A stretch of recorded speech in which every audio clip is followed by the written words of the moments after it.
कहानी के सफर में आज की यह कहानी है राजमिस्त्री बिरजू और बिरजू की दो बेटी के जन्मदिन के आधार पर। चलिए शुरू करते हैं। शाम का धुंधलका बढ़ रहा था। तकरीबन 7 बज चुके थे। बिरजू पैदल अपने कंधे पर अपना मिस्त्री का सामान उठा अपने घर की ओर बढ़ रहा था। पेशे से एक मकान बनाने वाला मिस्त्री है बिरजू, जो कि रोज चौक पर जाकर सुबह खड़ा होकर काम करवाने वाले मालिकों की राह तकता था। यही उसकी पारिवारिक रोजी रोटी कमाने का एकमात्र साधन है। बीते 2 दिनों से वह एक बंगले की रिपेयरिंग का काम कर रहा था। वही अपना काम निपटाकर वह वापस पैदल घर की ओर बढ़ रहा था कि अचानक हलवाई की दुकान पर नजरें पड़ते ही उसे अपनी पत्नी सुधा की बात याद आई। सुधा ने 2 दिनों पहले ही उसे कहा था, परसों अपनी दोनों बेटियों का जन्मदिन है, भूल मत जाना, उनके लिए कुछ मीठा लेते हुए आना। आज के काम की दिहाड़ी पूरे 450 रुपए मिली थी। उसे साथ में उसके काम से खुश होकर बंगले की मालकिन ने एक चॉकलेट का पैकेट भी पकड़ा दिया था, क्योंकि सुबह ही काम करते हुए उन्होंने उससे पूछा था, घर में कौन कौन है आपके भैया। तब बिरजू ने मालकिन को बताया था कि उसके अलावा उसकी पत्नी सुधा और 2 बेटियां हैं, आस्था और आराध्या, और आज बड़ी बेटी का जन्मदिन भी है। तो आते वक्त उन्होंने बिरजू को चॉकलेट का पैकेट दिया था, दोनों बच्चियों के लिए। सेठ जी, 250 ग्राम रसगुल्ले तोल देना। कंधे से सामान उतारते हुए बिरजू बोला, और पेंट के अंदर की चोर जेब से रुपये निकालकर उसने हलवाई की ओर बढ़ा दिए। हाथ में मिठाई आते ही उसे ऐसा लगा कि जैसे उसने आस्था और आराध्या की लाखों रुपए वाली खुशी खरीद ली हो। दोनों को रसगुल्ले बहुत पसंद है। मन ही मन मुस्कुराते हुए बिरजू तेजी से कदम बढ़ाने लगा। उसे घर जाने की जल्दी जो थी, क्योंकि उसकी बेटी का जन्मदिन जो था। अचानक एक गारमेंट की दुकान देखकर उसके कदम रुक से गए। फिर सहसा ही उसे याद आया जिस घर में वो मिस्त्री का काम करके लौटा है। वहां बंगले मालिक के बच्चे भी तकरीबन उसकी बेटियों की उम्र के ही थे। बंगले मालिक के बच्चों ने कितने महंगे कपड़ीढ़े पहने हुए थे, और हां, दोनों बच्चों के पास मोबाइल भी था, वो भी अलग अलग बड़े वाला। और वो दोनों बात बात पर माम डांट जाने क्या क्या कहकर साहब मैडम को बुला रहे थे।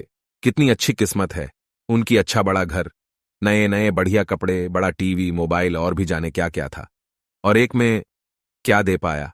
अब तक अपने बच्चों को यही सोचते हुए उसकी आंखें भीग गईं और मन कुंठित हो गया। वह उदास सा हो गया था।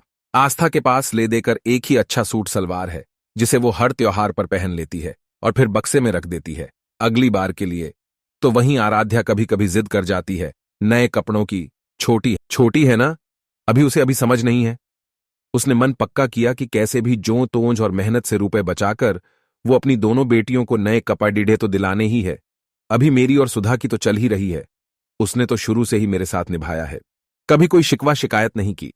उन्हीं 2 पुरानी साड़ियों में ही खुश रहती है। मेरी तरह ले देकर उसके पास भी वही पुरानी पेंट कमीज है, जो एक बार एक फ्लैट में काम करते हुए खुशी से फ्लैट मालिक ने उसे दी थी। मगर मेरी बेटियां, आखिर उन्हें दे क्या पाता हूं। कभी दिन त्योहार पर नए कपड़े नहीं लेकर दे पाया अब तक। आज मेरी बेटी का जन्मदिन है, आज भी उसकी मिठाई खरीदने की खुशी दूर ऊं चुकी थी। सोचते सोचते बिरजू घर आ पहुंचा। दरवाजे पर कदमों की आहट से रोज की भांति सुधा तुरंत बाहर निकल आई थी, और रोज की ही भांति एक आत्मीय मुस्कान के साथ उसने बिरजू का मुस्कुराते हुए स्वागत किया। बिरजू ने पूछा ही था कि आस्था और आराध्या के बारे में, कि भीतर से दोनों पापा जी कहते हुए सामने आखनी हो गई और उसे स्नेहपूर्वक पकड़कर अंदर ले आई।